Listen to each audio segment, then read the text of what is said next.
All right. Well, good morning, good afternoon, and good evening to everybody out there in YouTube land. Thank you for joining us for, I want to say, season three, episode two of the Java Champions Conference for this year. I am happy to be moderating Simon Martinelli's session today on spec-driven development. Simon is a Java champion, a Vaadin champion, and Oracle Ace Pro with over 3 decades of experience as a software architect, developer, consultant, and trainer. As the owner of Martinelli LLC, he specializes in optimizing full stack development with Java using AI and has a deep focus on modern architectures and software modernization. He frequently shares his expertise by speaking at international conferences, writing articles, and maintaining his blog. Keep it simple. Keep IT simple. So yeah. His passion for teaching is reflected in his work as a lecturer at 2 universities in Switzerland. And for me personally, I always liked, interacting with Simon at the various conferences over the past couple of years. So without further ado, Simon, please take it away. Yeah, thank you very much for introducing me. It's a pleasure to be here. And today I'd like to speak to you about spec-driven development. So how did I get into that topic? This picture here is from the World Championships in track and field, and we have Ditaji Kambonchi here in the middle of the picture. She won the championship over 100-meter hurdles, and that's very exceptional as a Swiss woman to get so far in track and field. And why do I show you a track and field picture? The reason for that is I'm in a sports club. So I also do, or I did, track and field. And we also have competitions for kids already for 45 years. And being in a sports club is a great source for requirements for software. So when I moved from kids to the adults and then later on to software engineering, I was helping them as a volunteer at this competition for the kids. And I realized that they need a lot of people to do the ranking in the competition. And I thought maybe we can do that with software. That was around 1997, by the way. And since then, I have my pet project. I do track and field competition for kids. Now, last year, someone from the club approached me because we also have different activities. For example, we organize a beach party in the summer. And at the beach party, you need a lot of volunteers. Also at the track and field competitions, you need volunteers, and at various other activities, we need volunteers. And they approached me and they asked, hey, Simon, you're a software engineer, and I heard about AI. Why don't you create software for us to manage the volunteers? And then I said, why not? So that's kind of an interesting idea to dive into AI-driven software development. And that was in fall 2024, so like 1.5 years ago. And since then, I'm in AI-driven software development.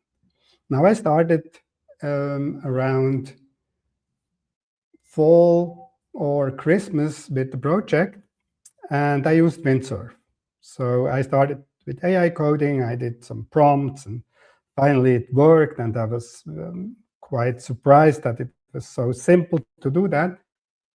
But during I was lost because I didn't know what I really prompted. I didn't know what the state of my project was. And so I wrapped around my head and thought about the problem, how to solve that. And then in January, I heard from Simon Maple. He's also a Java champion, by the way. He works at a company called Tesla. They are doing tools for spec-driven development. And I read a blog about spec-driven development. And then I said, spec-driven development, that sounds interesting. Why not go that way? So before I dive into spec-driven development, let me talk about this vibe coding, what I was using to start. Vibe coding was first mentioned by Andrej Karpathy, he's the OpenAI co-founder, and he said that vibe coding is if you see things, you say things, you run things, copy-paste the things, and it works. So that's vibe coding. And it's a programming approach where you prompt and let AI generate code and maybe tests, and you accept the code without fully understanding. You focus on the goal, and that's also something that someone could do who don't know about programming. But for me, this simply didn't work because I was lost. I had no idea at what state my project was. And maybe is vibe coding any good? First, I mean, it's good for prototypes. You have something relatively fast. You don't have to care about requirements. You just start with a prompt and then things happen. If you do quick experiments or hobby projects, this may work very well.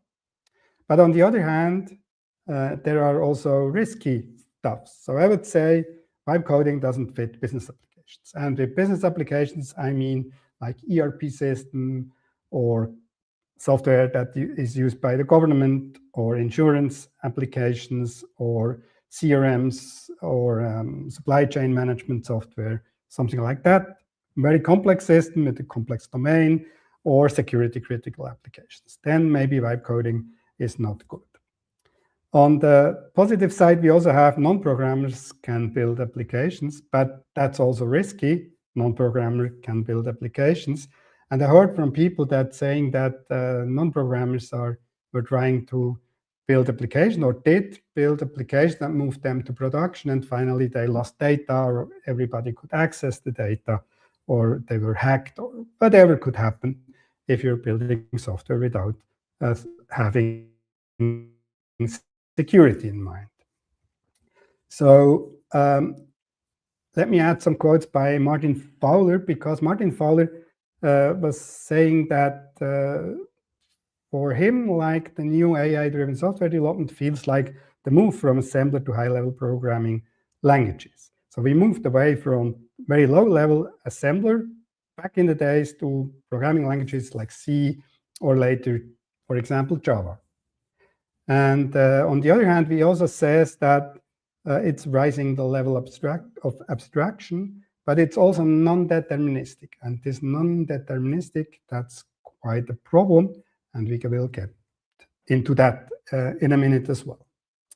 So very important, AI is not a compiler. So AI generates code as an assistant, but the problem is it's not deterministic. If you do the same twice, you may get different results probably.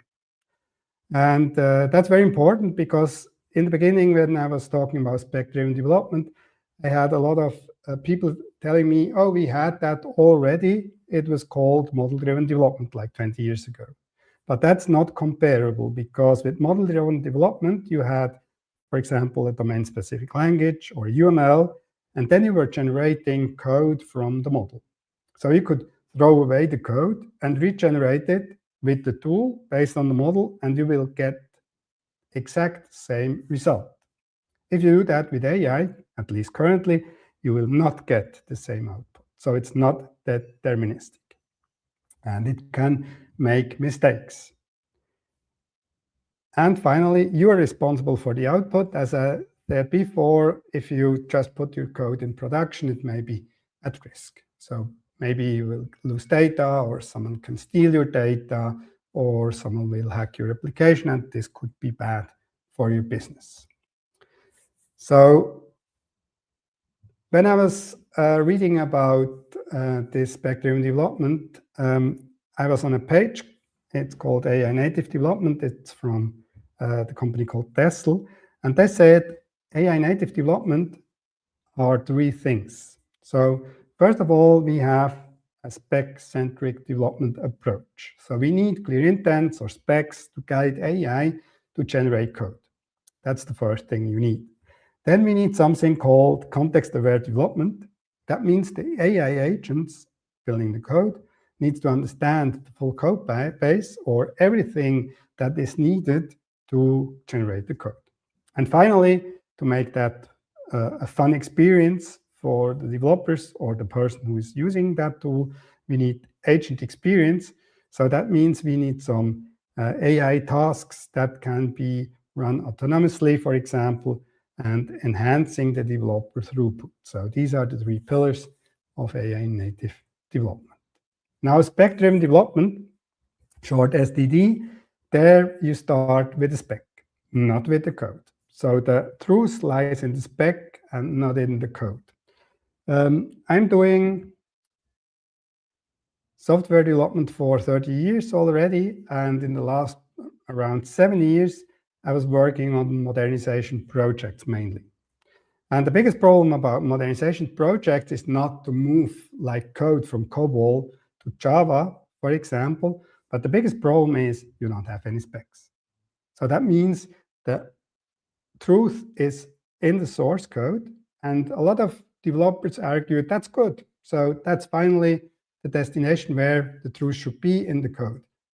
But think about the modernization project where you don't want to just move from old technology to new technology.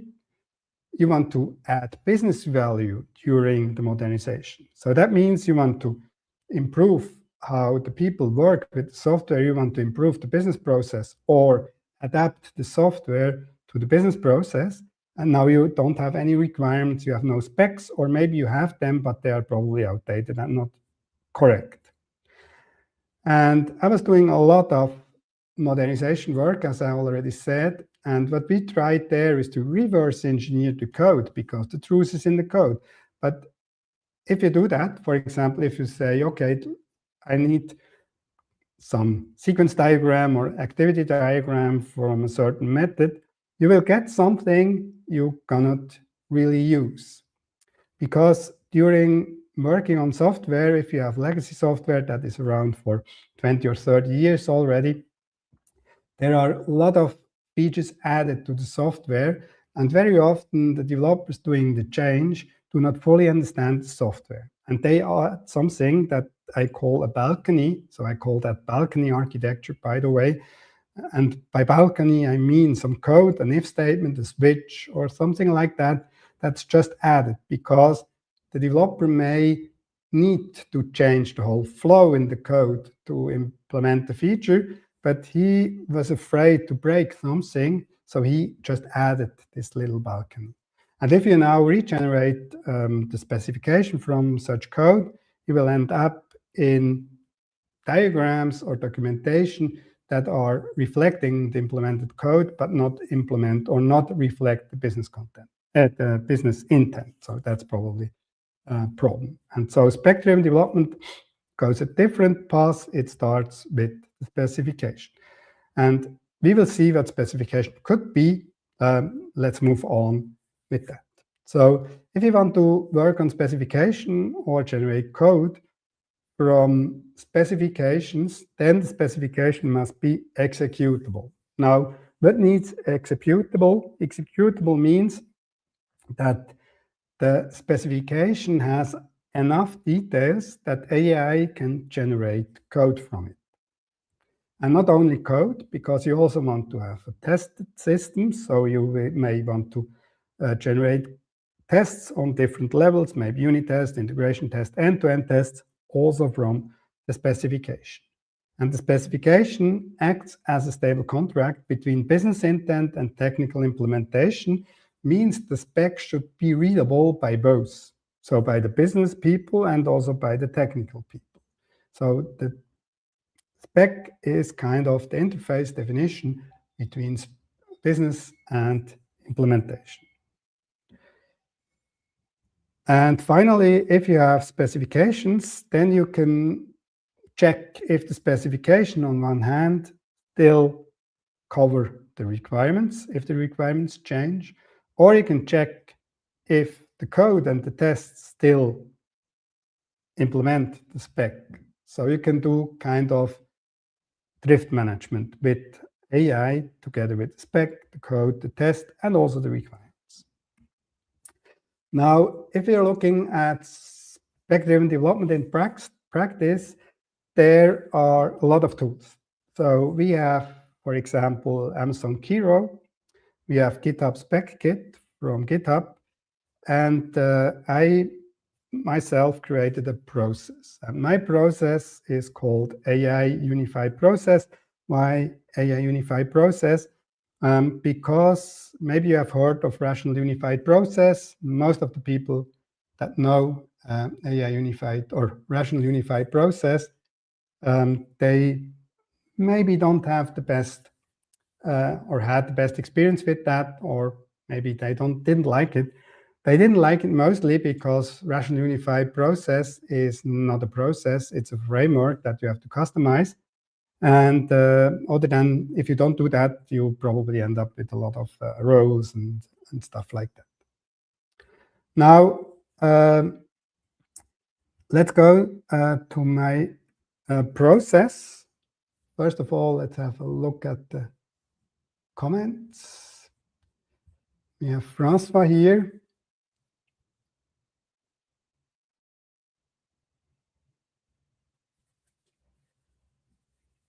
Francois is asking, what if, since the spec should be readable by both developers and business, does it still make sense to keep just the requirements? The only reason I can think of is less Swift.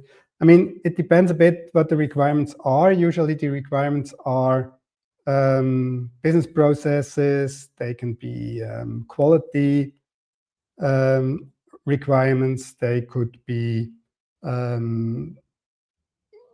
results of proof of concepts, things like that. And you may keep that, but maybe not. So it really depends on what you do. I mean, business processes you want to keep, but probably not. Now, my process is inspired by Rational Unified Process, but it's not Rational Unified Process. I just took Unified Process because it combines very well with AI. So if you look here, we have kind of the blue face of, or the blue boxes here on top. Usually you have something like a vision. So the vision is not part of Spec-driven development, that's just a business vision. We want to build something new. And then if the project starts, we are gathering requirements. So gathering requirements depends on how you use requirements engineering. Very often people are doing domain-driven requirements engineering. So they may do domain storytelling workshops, or they do event storming or something like that. But you end up with something like product requirements or requirements catalog, you name it. So it has different names. And from that, you usually also have a test team that is deriving a test strategy, what we need to test, and finally end up with acceptance tests. But let's focus on the green part. For spec-driven development in my process, I need two artifacts. I need an entity model or a domain model that I know exactly what entities I have in my system. Maybe I have domain events. It depends on if you're doing domain-driven design or not. So this doesn't really matter, but you need an entity model because most of the time you have kind of also a database. So in my case, I do business applications, and they are very strong data-centric. So you really have an entity model. And on the other hand, we have system use cases. And as you can see from the requirements, you can generate all of that. So you can generate entity model, you can generate system use case as a scaffolding. So if you have the requirements catalog, you can ask AI, okay, tell me what system use cases we may have. And then finally, you will end up with entity model and the system use case. And both has to be revised by developers and business people, because this will be the contract. So you really do domain-driven design, maybe with the entity model, you do system use cases. Now the question is, why do I need system use cases and not user stories? The reason for that is user stories are not as precise as system use cases, or not as precise is maybe not the right explanation. The point is, system use cases have preconditions and postconditions have a main flow and alternative flows, whereas user stories usually have some sentence, but the user could do in the system and what will be the outcome. And then all the flow and business rules will be contained in the acceptance criteria. And that's very hard to review, especially if you do AI-driven development, then I really don't like this. And also other tools like GitHub Spec-Kit or Amazon Kiro derive specs from requirements. In my case, I use system use cases. So system use cases is not just text. It could be a Figma design for the UI, for example. It could be activity or sequence diagrams describing some special processes. François is asking if AI is working better with domain-driven design. No, it doesn't really matter. Domain-driven design is very important in my opinion because domain-driven design, at least the strategic design, or I'm focusing, by the way, on the strategic design and not on the tactical design, because the strategy design means we work together with business people, and that's what I do here, right? So we have to agree on an entity model, we have to agree on system use cases together with the business people, and then we can start generating code.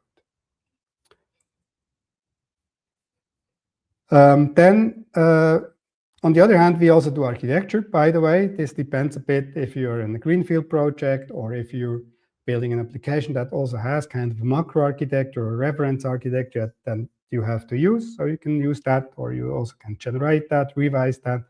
And as you can see here, the human is always in the loop in my process. So nothing goes to the next step without reviewing and revising if you have to change something. And then we can move to the orange part here on the diagram, and we can generate code and tests. Now, the question is, do we generate code first or test first?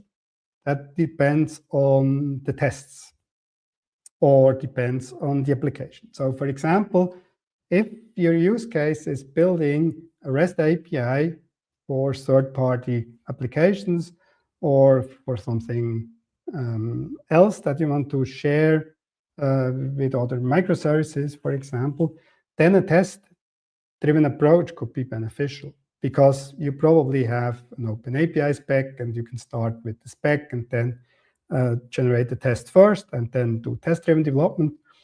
Or if you do a library, that's the same. But if you're doing UI development, so if you're doing full stack development, for example, and to have a business application, you need some CRUD-like application structure, then test first is not working very well because you may not know yet how the UI will look like, or you have an iterative process to create the UI, then probably generating the test after the code is the better approach. But that depends really on what you're doing. And as you can see here, also tests and code is reviewed, and finally this is brought into on the test system into production and whatever. So that's kind of my process. And I'm working currently on 3 projects with that approach. One is my volunteer management project that went in a beta phase in production like 3 weeks ago. And I'm working on 2 modernization projects where we re-engineer the system use cases and use the system use cases to generate code. So there we really have a benefit from the use cases or from the process because we have to negotiate the use cases with the business people. That's very important. So then maybe before we go into some code or how I work, is how do the approaches from my process, from Amazon Kiro and GitHub Spec-Kit differ? So we really have different approaches. So in my process, system use cases are in the center. So it's kind of a process with tooling support. We will see that in a minute, where I really work together with with users, and my process fits very well for so-called business application and enterprise environments, so that works pretty well. On the other hand, we have Amazon Kiro, and Amazon Kiro is a spec-centric AI IDE, so it's based on Visual Studio Code. You start with requirements in like user stories format, and then you generate specs first, revise the specs, and then generate tasks. And then AI will generate the code from the tasks. In my case, the code will be generated from specs. With Amazon Kiro, they do spec and then tasks. And that's a very common way to do that. But in my opinion, I'm not sure if I would call that spec-driven development, because in the end, it's kind of a task-driven development. But that's maybe different. And finally, we have GitHub Spec Kit. We have plenty other tools, by the way, or processes how you can do that. But GitHub Spec Kit is a workflow toolkit, so it has tools in terms of CLI tools that you can work on the spec and the implementation and the test, and it defines a workflow how to work with that. So these three approaches are quite different. Now, a question from Nick. Let's imagine we've got a software development company, 20 plus engineers, develop a product with agentic AI. The code base might be distributed across multiple repositories. I would be interested in your point of view.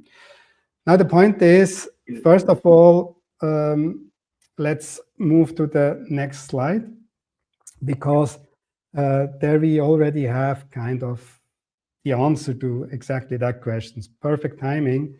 Because if you work spec-driven, you will have a reduced size or a reduced team size. So in my case, we are doing a modernization project for an ERP system, and we have teams of 2 people. So we reduced like the team size from maybe 5 people to 2, because we changed the architecture, first of all, and we want to have as small teams as possible, because most of the coding work and testing work will be done by AI, so we move faster. But we want to have a reduced size of the context. And we want to reduce the context, and what we did in that project, we do self-contained systems. So self-contained system is, in contrast to microservices, self-contained system contains UI, business logic, and database all together. And on the other hand, we could do microservices if we have kind of an integration UI, a portal or something like that, then we could do microservices. But we would not do a big monolith anymore. So the project or the ERP system that I'm currently modernizing has around 900 entities, by the way, and the team is around, with all the batch processing and integration logic and things like that, and the web shop, it's around 25 people. And we just need 2 people currently to work on the order management system. But that's because we reduced it to a smaller part of the system, and we will have many self-contained systems instead of a big monolith. So that helps reduce the context size, first of all, but it also helps to reduce the load for the team, and so we have smaller teams. So Simon, just wanted to interject here. Nick's question, his original one about your point of view had 2 parts to it, and the first one is displayed on the screen right now, and then I can add the second one on there. Yeah, okay. I can answer those now, yeah. Sure. So we will not end up with 100 specs. So the order management system, for example, has around 30 use cases, and that's it. So you just have to manage 30 use cases and not 100 specs, because we split it by self-contained system, right? And there's a different impact on the architecture, because if we are doing system use cases, we may want to have also the UI included. As we have self-contained system with UI, business logic, and database, we also may take that step further. And so maybe a single ecosystem, is it JavaScript or Java, really doesn't matter. would be simpler because of the guardrails. So you will have only one ecosystem to define how the code should look like, which frameworks to use, and it will reduce a lot. So that means, for example, we are using Vaadin as a Java-only backend solution, or you could use server-side rendering with HTMX or something like that, or you could do fully JavaScript with React and Next.js and Prisma and stuff like that. So you would have only to manage only a single ecosystem. That's also beneficial for the review process, by the way, because it's probably simpler to stay in one ecosystem than to switch between two ecosystems. And talking about guardrails, or just take the other question first, could be this approach completely automated? It could be automated because reviewing could also be done by AI. The point is trust. So do you trust AI? Or is it wise to trust AI if they are still responsible for the software? I mean, by the end, if you bring that product or this application into production, you are responsible for the application still, right? So it's not AI that you cannot move the responsibility to AI. You as a software engineer are still responsible. So it's up to you how much you will review it.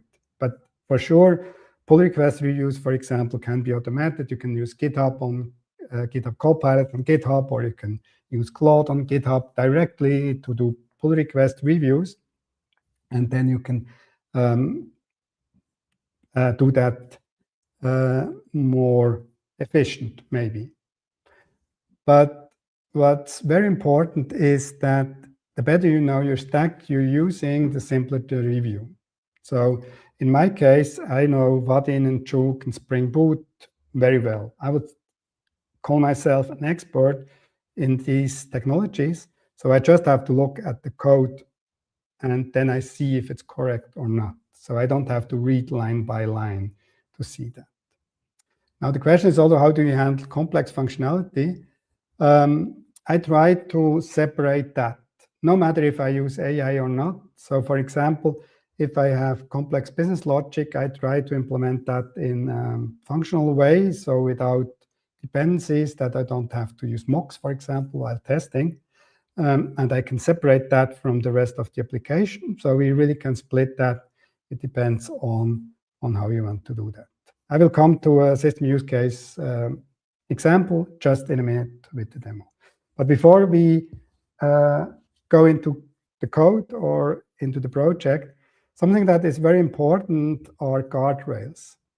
So if you can narrow down your stack that you're using and set precise guardrails, what they should do, then you have an advantage. So because the choice is much smaller than if you let it open. So if you would do vibe coding, you don't know what AI would use. Would it use JavaScript or Java? Which libraries are these libraries reliable, for example? So you should do the scaffolding by yourself. So that's what I do. I never let AI change my POM XML if I use Maven, for example. And you will also need, or you want to add project knowledge. So you need to add some memory to AI. And you also want to prevent from what I called AI drift. So you want to stay on your stack. You want to stay on how you write code. It should be idiomatic, so to say. So it should be always be the same. And it's also easier for team alignment. So if new developers come in, they also can read the same guidelines as AI. And I also do quality control. So it means SonarQube, for example, ArcUnit, all the tools that we have to manage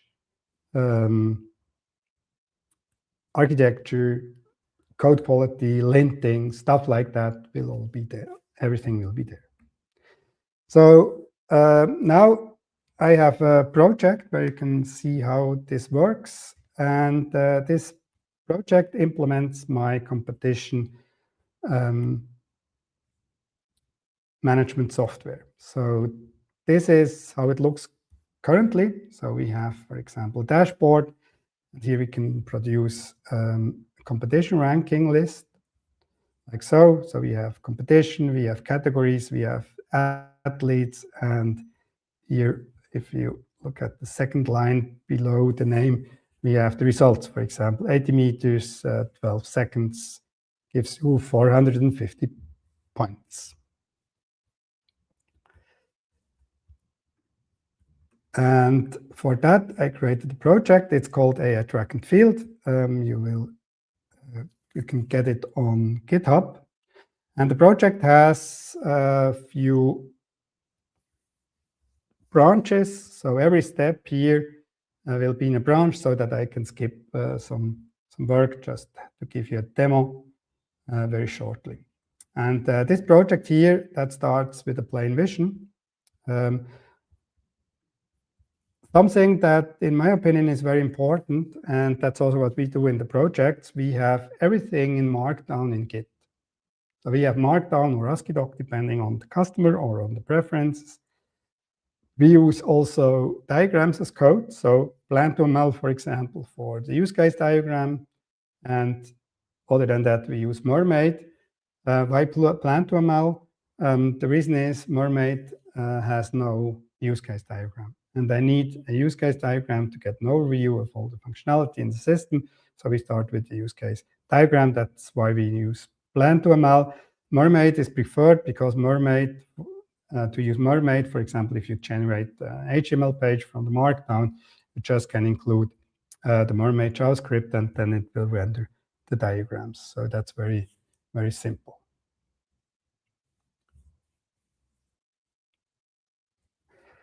Then the next step you would usually do, you would gather requirements. So we go to that one, and here we have a requirements catalog. Let me see if I can do that in a readable version. These are functional and non-functional requirements. So that's very small, you know, that's a very small project after all. So what we want to do is we want to manage competitions. So for example, if we go to that project, we have organizations. So this one here is has also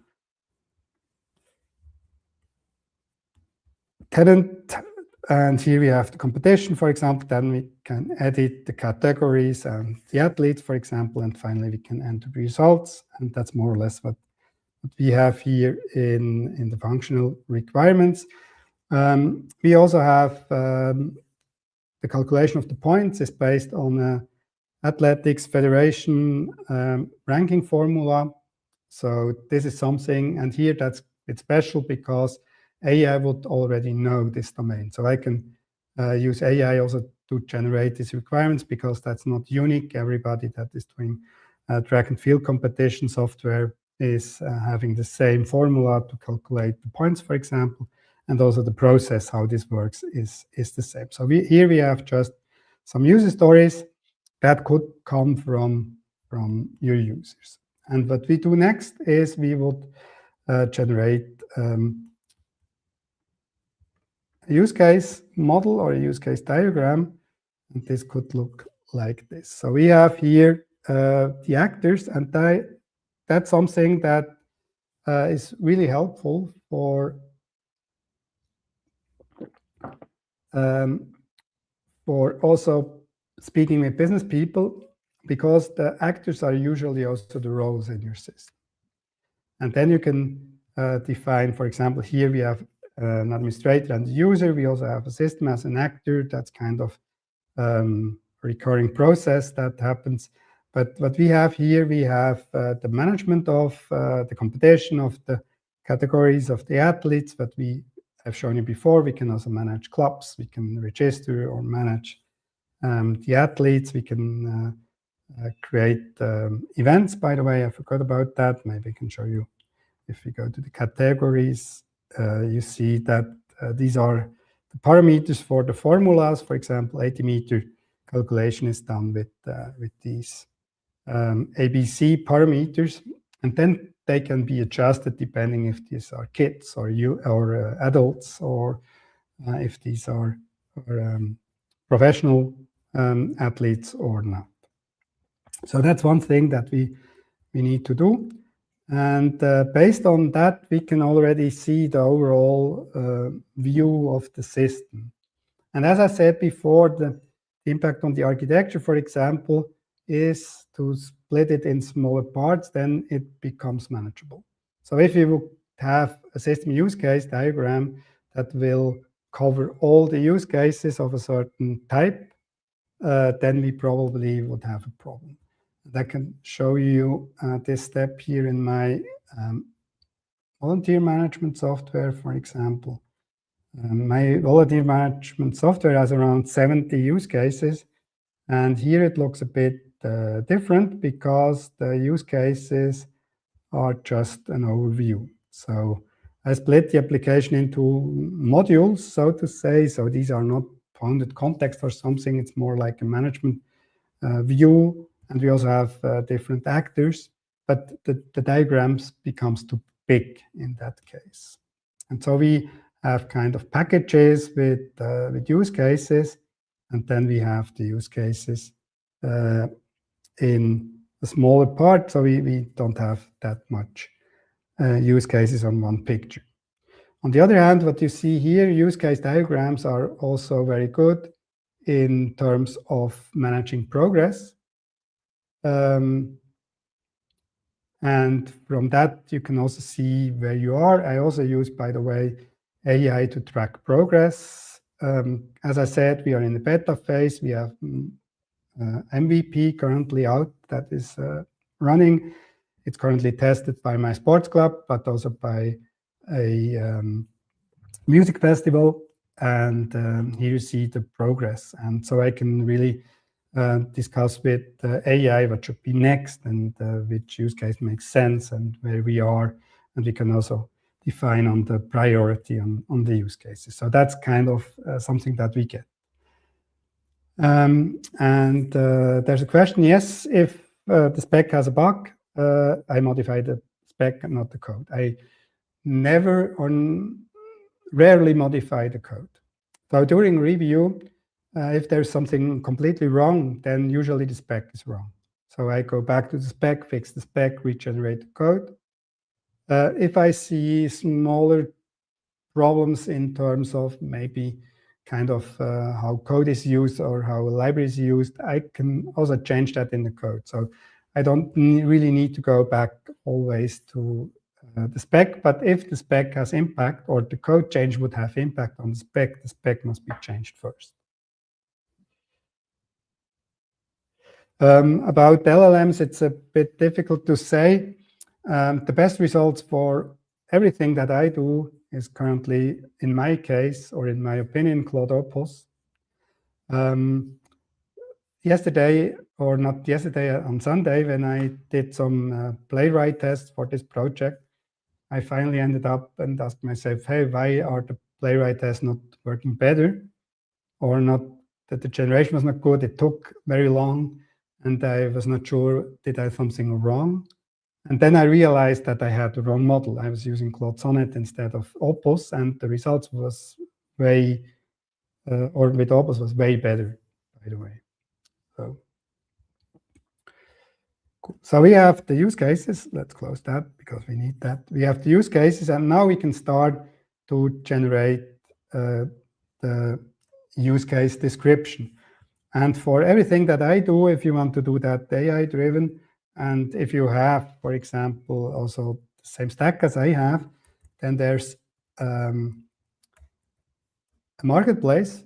My go-to tool is Claude Code. So I use Claude Code since its beginning in, I think, February or close to a year now, and I stick with it because for my tasks, it feels better. I also tried Gemini CLI, for example, but it was way too aggressive.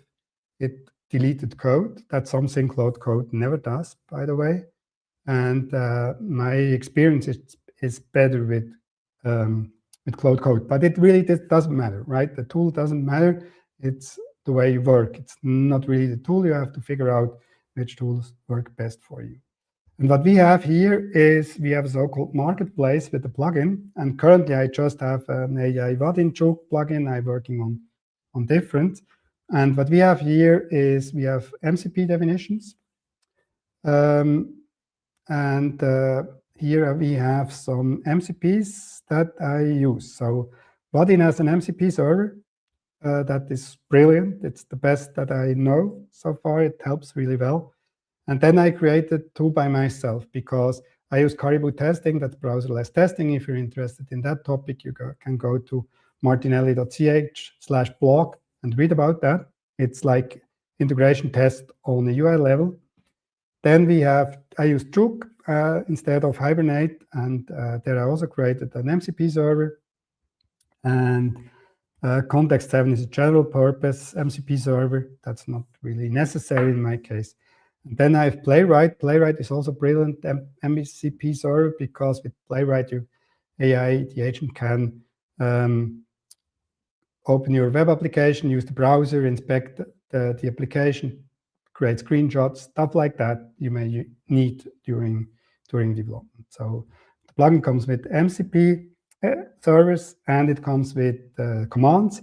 By the way, Cloud Code last week just merged commands and skills, so you can also call commands. I will show you that, what the command means. And for example, here we have a use case spec command, and this says create or update use case specification for a certain use case, for example, based on the requirements. And then we have a skill. For example, we have a requirements engineer or use case specification writer skill. Here we are. And skill is something that a lot of agents currently already implement. So it's not unique to Cloud Code. That's something that other agents also implement now. And here we have instructions where the use cases should go, for example. What they shouldn't do, like write vague or incomplete scenarios, for example. And there's a template. So here's also an example how the use case could look like. And here we can also add templates, for example, for AI that the use cases always look the same. Nick is asking if I tried JetBrains Juni. Yes, I tried JetBrains Juni, but I don't like IDE integrated tools because sometimes or often I work in parallel. So for example, I do use case specification, I generate code, I generate tests in different terminals, and that's a better way to work for me. Recently, I started to use Claude Desktop because it helps with the session history, for example, and it just feels for some use cases better.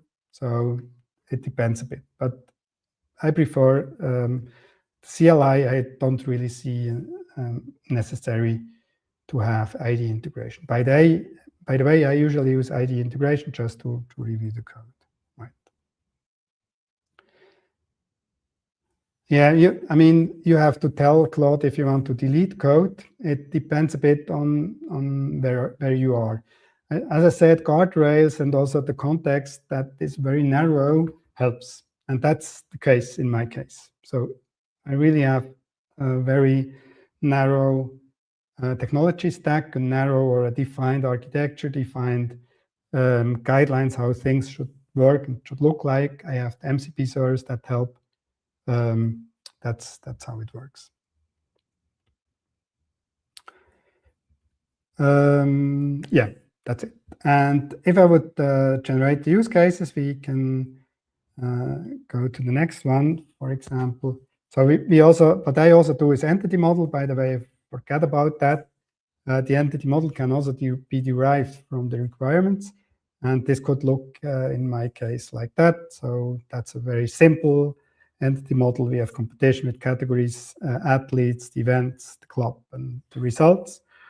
And That's also something that I define. So I have a skill data modeler, and the data modeler exactly create that kind of document, because in the diagram, I don't want to see the columns or the attributes, because I don't need that. I just want to have a high-level overview about how the entities are related. And then we have entity descriptions one by one with all the information. And here we can add attributes with validation, for example, with examples, with other information about how things should work, maybe business rules. We also have design decisions. We have the ranking logic is also here integrated, because it explains why, for example, the event table has a column ABC, for example. So that's how it works. And finally, to show you a use case spec, we can go to that one. And here we have the first one, manage competition. And maybe I make it a little bigger. And here we have the common structure. So this is defined by the template and the skill. We have a use case ID. The ID is very important, because we want to communicate with that ID with the agent. Then you have a name, an actor, goals, and status. And then you have preconditions. For example, the administrator must be authenticated, the system must work. So that's silly precondition, right? I just kept it because that was generated by AI. And then here, that's kind of the magic. So we have a flow that is defined, and the flow defines everything. So the flow defines what the user does, it defines what the user sees, and it defines what the user will enter. So here we have a list of competitions. We have a form if we want to create a new competition.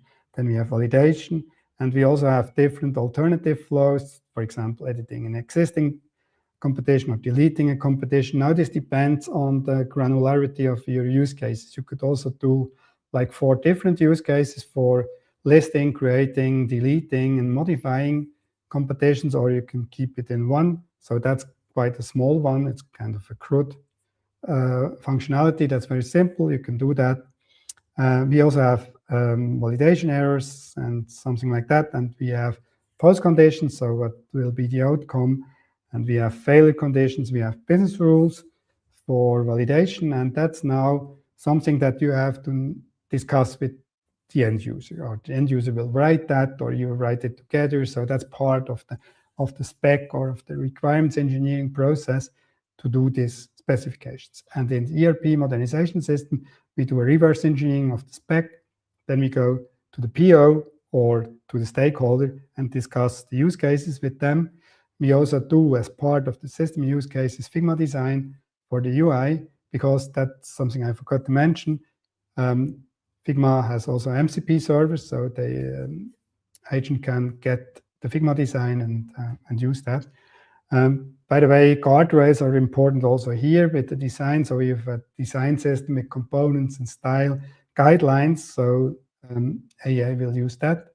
And so finally, that's what we are here. Now we could use that command. So command is a slash command.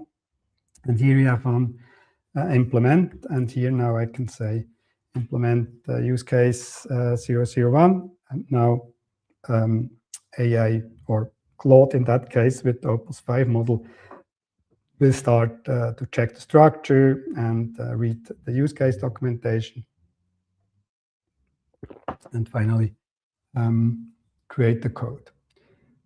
What do we else have? What are drawbacks of SSD?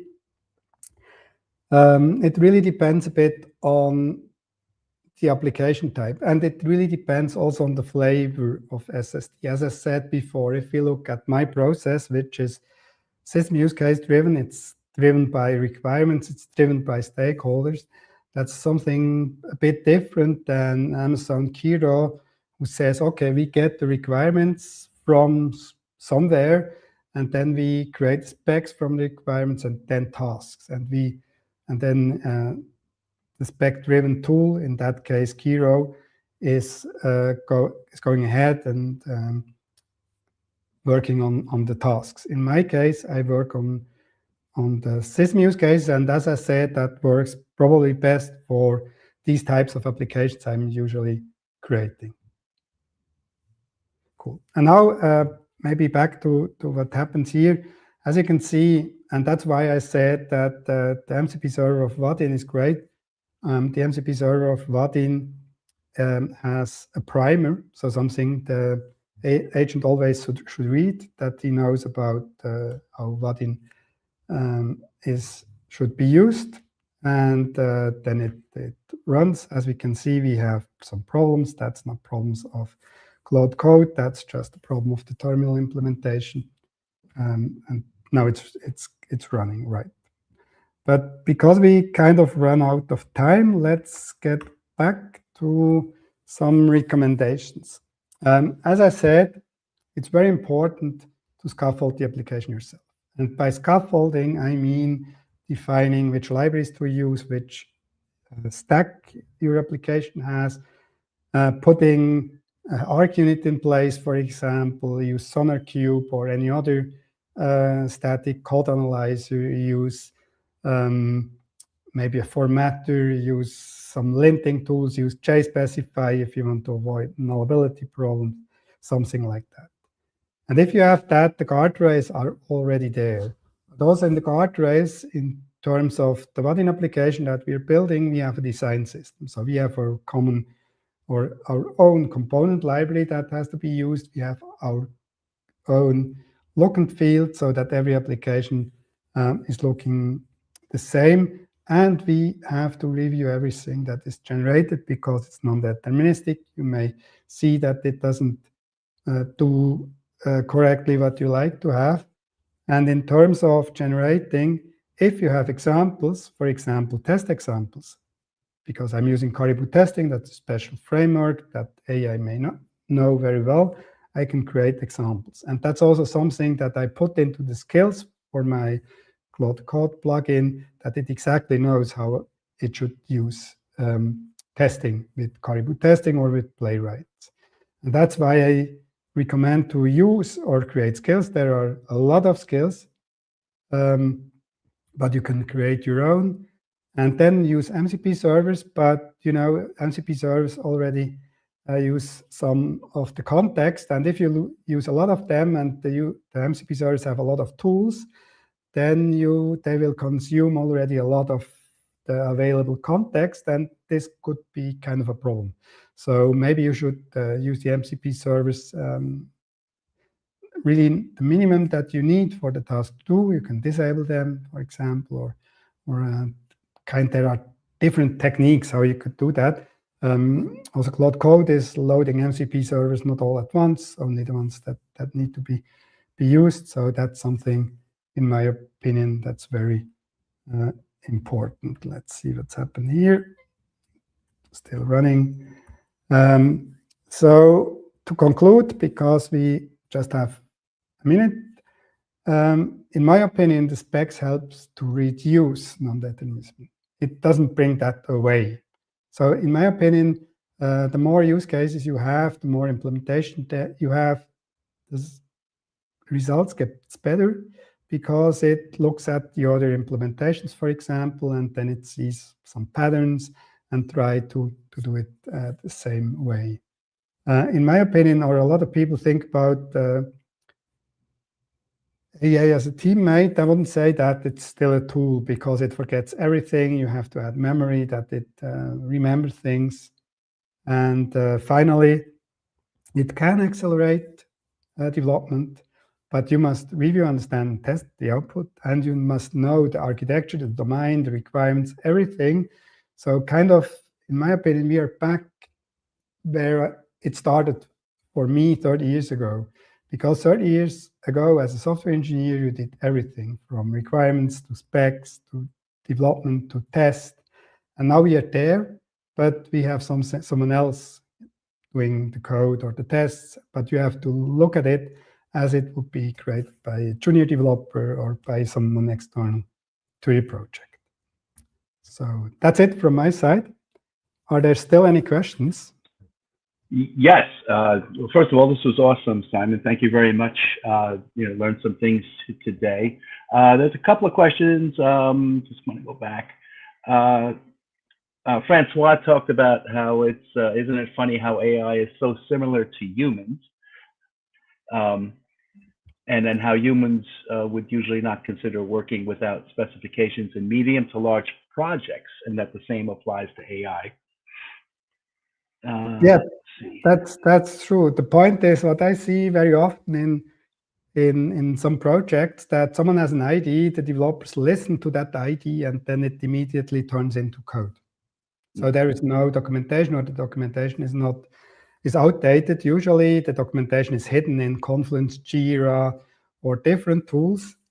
And here we really have the idea of having everything version controlled. So we put everything into Git. We have text as specification, so we can make sure that we keep the spec up to date. That's maybe the difference. Let's see. What was it again? Oh, here we go. That's right. This was from Vince earlier in your presentation about performance tuning, if it's handled by AI. Yeah, absolutely. So I recently did some reviews, by the way, from a legacy project, not from a new, and I used AI also to brainstorming on performance performance optimization. Reviewing, by the way, works also very well. So that's outside of Spec-driven development, but I usually use AI to generate architecture diagrams or stuff like that. Okay, this is another one from Nick.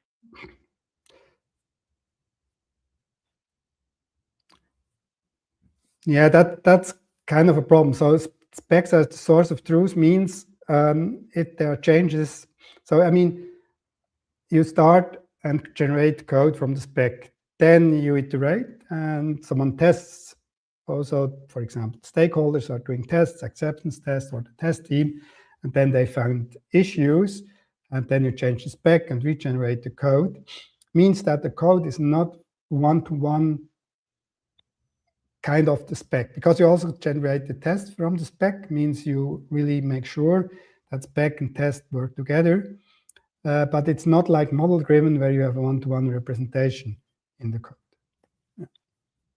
Okay, and this is from Harold. Yeah, there are different ideas how to measure the efficientness in my case, or we can measure it use case by use case. So we measure how long it takes to implement the use case from test and